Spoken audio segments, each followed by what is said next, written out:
Jayden Daniels has spoken one more time today. Oh, yeah. Again, Mahomes is on Mount Rushmore, right? In many people's books, correct? Well, I was the first one to put him there on this show, so yes. Okay, so you agree. Travis Kelce, he's on the Mount Rushmore tight ends, right? He's on the. Shake your head, TJ, but I was. Okay. And he only had one ring at the time. Okay. So, well, you are the maestro of Overreaction Monday. So. I mean, I'm not doing a bit. It really happened. The fact that Jayden Daniels you did it 1 week, and the next week you said he wasn't. The fact that Jayden Daniels is one of the most fascinating figures in all of sports right now, and is the most fascinating figure of Championship Sunday, just speaks volumes as to how inspiring he is to the fans of Washington and just the casual fans all over the place. And maybe part of the reason why people love Jayden Daniels is he did, in fact, win them a fantasy championship. Certainly if you doubled him up with Terry McLaurin, as, say, Chris and I did. He won me two. He won you 2 leagues, right? Just pointing it out. And so, as I mentioned earlier on in the postseason, the Commander, you got teams like generational and potentially dynastic, like the Chiefs, and then you've got the Bills trying to break through for their starved fan base, and you got the Eagles, who are, the Eagles, they're Karl Anthony Towns' favorite team, but they're also a team that a lot of people coming into the season had expectations, and they're meeting them.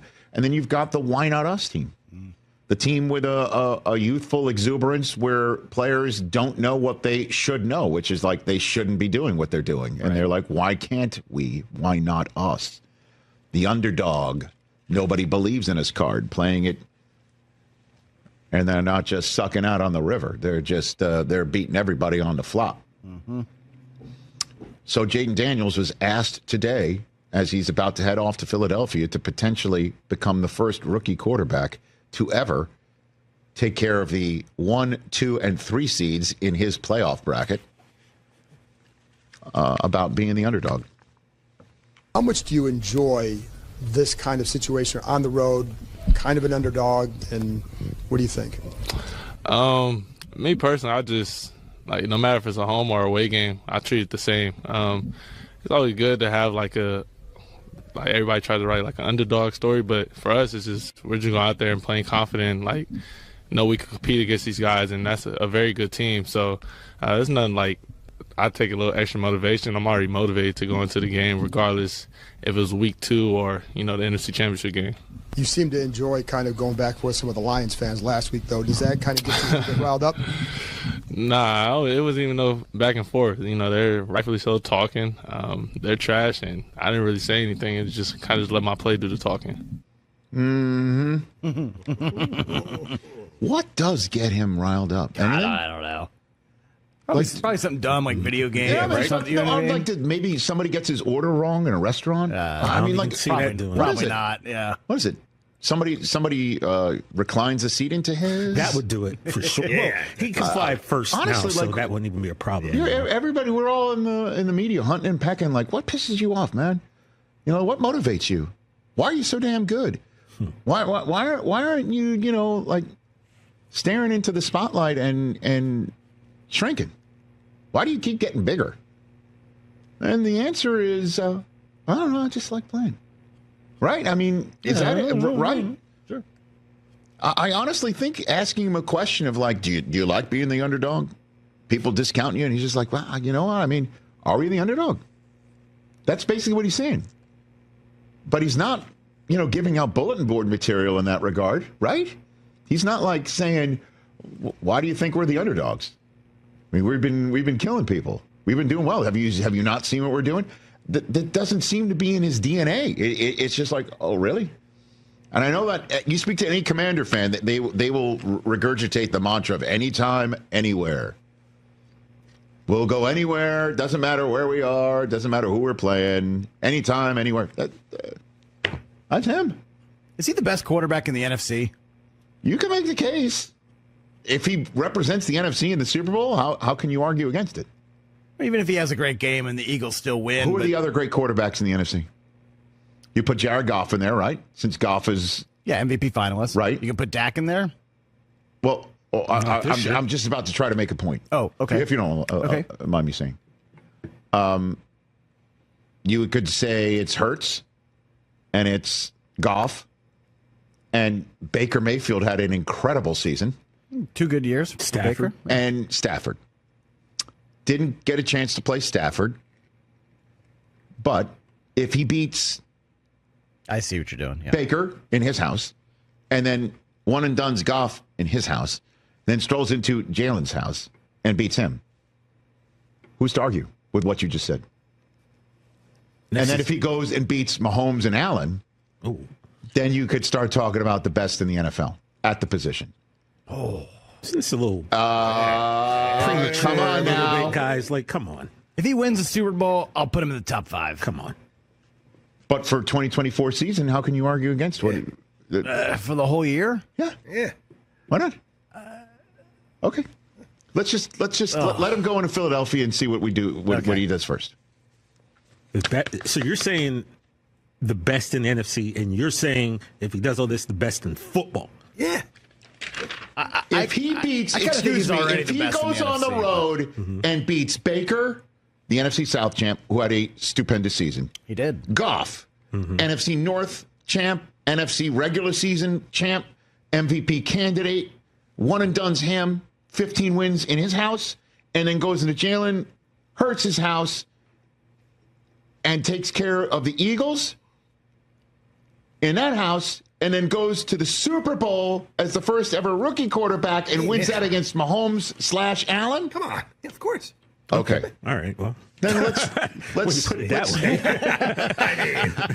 these are the facts of the case. Okay. Well, you do all that. You deserve to be the best quarterback. I understood. For sure. Right? This time, I'll tell you what, nobody gets me fired up quite like our Joe Musso does, voicing over some of those videos. Here is a look at the schedule. First up, you got the NFC Championship game with the Eagles and the Commanders. That is Sunday at 3 Eastern. And then on CBS at 6:30 Eastern, you got the Buffalo Bills taking on the Kansas City Chiefs. Again, that's on CBS at 6:30 Eastern and streaming on Paramount+. And with that, let's get in NFL on CBS analyst Charles Davis to help us break down these matchups. Always good to see you, CD, on a Friday. Let's start with these Commanders. With a win, JAYDEN Daniels could be the first rookie quarterback to ever start in a Super Bowl. It is a huge deal. So how does Washington keep him calm when, to this point, it's the biggest game of his life? Katie, I don't think Washington has anything to worry about. That's just JAYDEN Daniels' natural state.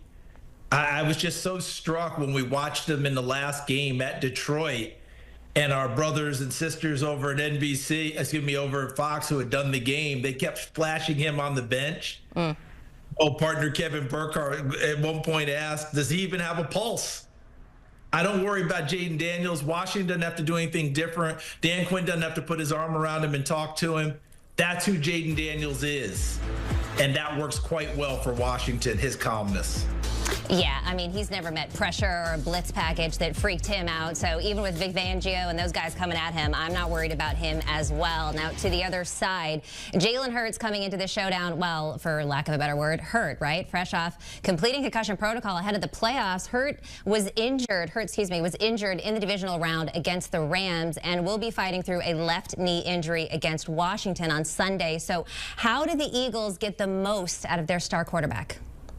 I think throwing the ball early, and they've struggled being consistent throwing the ball, as you've noticed, Katie, down the stretch with Jalen Hurts before he got hurt. They've had inconsistencies in the passing game. A lot of that, not just Jalen Hurts being out. Dallas Goedert, their tight end, missed 7 games. Devontae Smith missed a stretch of games at midseason. A.J. Brown's been fighting through a knee injury. So their primary targets haven't been on the field at the same time, haven't practiced at the same time, so the timing's not there. But Jalen Hurts has been back for a few weeks, as has everyone else. I would throw the ball early if I were them. If Kellen Moore, their offensive coordinator, it's going to be a stacked box, Katie. They're going to be staring at 8 at a minimum on 1st down and 10 for Saquon Barkley. Best throwing windows, right off of that. Some play action, give him some shots, give him some passes, get the ball to people, get him into rhythm. That way, maybe you don't have to worry about him having to be a primary runner as he usually is. So we'll see. Yeah, we will see about that one. I don't think his passing game has been as strong. So I like your take on that. Let's get the ball going early. Let's get him in some kind of a rhythm for all the reasons that you just stated there. Enough about the NFC, right? The Niners aren't even playing in that game. Let's talk about the one on CBS in the AFC. Charles, it's been 2 years in a row now where Travis Kelce has seemingly had a lackluster regular season and then magically in the playoffs comes alive. Last week, 117 yards and a touchdown versus the Texan. Is playoff Kelce a thing for the Chiefs offense? Oh, well, first of all, thanks for playing hurt with your 49ers not in it. Katie, you always answer the bell. But playoff Trav is real. Playoff Trav is absolutely real. It doesn't matter who we're talking about. The best of the best in any sport tend to raise their play come playoff time, when it's time to try and win the big trophy, and Travis Kelce is no different. Now, I thought that in their last ball game against Houston, he was too wide open too many times. But we did see a couple of occasions where he caught the ball, made a move, and picked up additional yardage, something we didn't see much of in the regular season. I do expect that to continue, but I can't believe Buffalo won't have a thing or two to try and make sure that he's making more contested catches than we saw. Y'all ever wonder what Jerry Jones is thinking sometimes? Folks around Dallas are buzzing like a beehive after the Cowboys dropped the news last Friday night. Yep, Brian Schottenheimer is the new head coach. And let me tell you, this hire feels about as safe as sitting on your porch during a Texas thunderstorm. Sure, it's comfy, but it ain't going to blow your socks off. Now, here's the kicker. It ain't just about wins and losses, though Lord knows we need more playoff W's. Nope, this is about something even bigger, something Jerry Jones holds. Closer than his cowboy hat, keeping the fans fired up. But this time, this decision's got folks scratching their heads more than cheering. That buzz of excitement feels like it's starting to fade into apathy, and that's dangerous territory.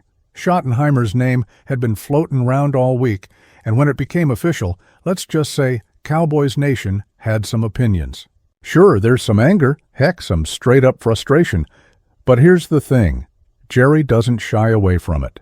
If y'all are talking about him, good or bad, he's smiling bigger than a kid with a funnel cake at the state fair. Now, think back a year ago. Jones was strutting around the Senior Bowl talking about how he was all in. What happened after? Well, he let solid players walk right out of Dallas, didn't make any splashy trades, and called it a day. Most folks would be ashamed, but not Jerry. He leaned into it, owned it, and even wore the mockery like a badge of honor. Why? 'Cause if you're mocking him, you're still watching. You're still here, and that's where it gets tricky, y'all. Sure, sports shows are going to chew on the Schottenheimer hire like a piece of tough brisket for weeks, but will the fans? Are we still packing out training camps and making those away games feel like home turf? Or are we starting to settle into something worse than anger? Apathy? So, Cowboys Nation, here's the big question. Do you believe this hire is the start of something great, or is Jerry just betting on us sticking around no matter what? Let me know what y'all think, because this team, this Dallas Cowboys legacy, deserves more than just safe choices. Are you still riding with the star, or is this the year we finally demand more?